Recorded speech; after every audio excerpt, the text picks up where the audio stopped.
Hey guys, welcome back to another video today. So today's learner driver Thomas passed at Wanstead Test Centre with only 2 minor faults on his first attempt. For those of you that are preparing for your driving test and want to feel confident on the big day, experience a real test style environment, get honest feedback on your driving test and be able to identify and fix mistakes early, as well as increasing your chances of passing, please feel free to contact me. My contact details are shared on the screen above. So guys, as you can see, the learner is currently driving on Herman Hill, where the speed limit of this road is 30 miles per hour. Now, obviously, what you got to understand is the speed limits are not targets to be achieved.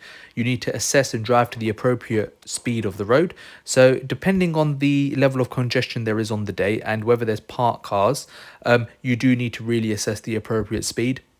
What was excellent here of Domus was that the learner driver in front was pulling up on the left, and Domus obviously responded to the signal correctly and looked to overtake. Now, it's very important that you do come back to your side of the road so that you don't cause any gridlock or prevent any oncoming cars from passing ahead. So that was excellent awareness and planning from Domus. Now, what you got to understand, guys, is there tends to be many parked cars on the left here. If you're on a test and you've noticed there's many parked cars on your left, then you do need to keep adequate clearance from the parked cars. So it all depends on the speed you're traveling at and obviously how wide the road is at the time and what's happening ahead of you. So the correct level of clearance you want to keep from any parked vehicles or obstructions is 1 meter's clearance. However, if the road does not allow you to keep a meter's clearance due to the width of the road being very narrow, then you should obviously first and foremost reduce your speed, and then you can obviously reduce your clearance. Now, the reason we must reduce our speed when we're reducing our clearance is so that we've got better control of the vehicle and we can plan in case someone, in the event of an emergency, was to open their door, and we've got more time to respond and react. Another top tip for you viewers today is that whenever you're waiting at a set of traffic lights, it's very important that you're obviously aware of your surroundings behind you as well as ahead of you. A quick question for the viewers that are watching is, what mirrors would you check before setting off at a set of traffic lights? And why do you think it's important to have that level of awareness when setting off at a set of traffic lights?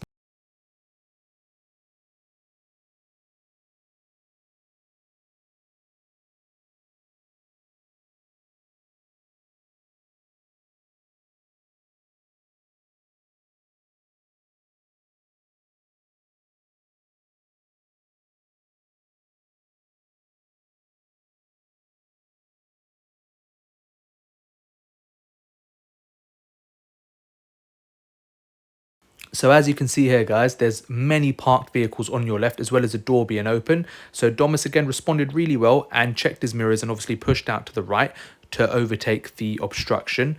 And it's really important as well here that he did reduce his speed. And again, when there's pedestrians on the road, obviously you got to understand that in terms of the driving hierarchy, they are the most vulnerable road users that we share the road with. So it's very important to respond to them correctly. Now, again, guys, you're on Wanstead High Street. What would you say is a relevant speed to drive at on a road like this? So again, the speed limit is 30 miles per hour. Bear in mind there's many parked vehicles, a lot of developing hazards, as well as many pedestrian crossings. So for the viewers that are watching, please do make sure to comment in the comment section below. What would you say is an appropriate or suitable speed to drive on Wanstead High Street? After passing the pedestrian crossing, the road does bend to the right. So in terms of positioning, you do want to position to the left to better improve your visibility of what's happening ahead. As well as, guys, you want to really have good local knowledge here. There is a Marks and Spencer store on your left. Now, there tends to be the delivery drivers for the Marks and Spencer store doing their deliveries. Now, if that's the case, they'll have their hazard warning lights on and you would have to position in the right-hand lane.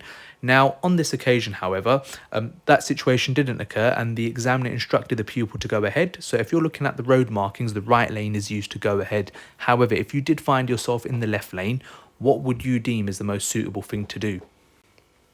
As you are going ahead from the right hand lane here, it's very critical that you do check your left door mirror just to have a level of awareness to ensure that no one is obviously trying to filter through or cut you up on the left.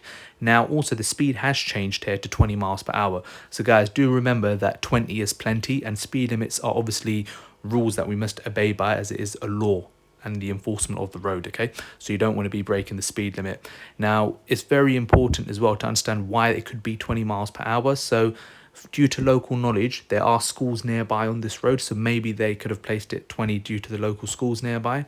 And also to reinforce that it's a 20 zone, as well as to have a traffic calming measure. As you can see, there's many speed bumps on this road.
$2,000 years later.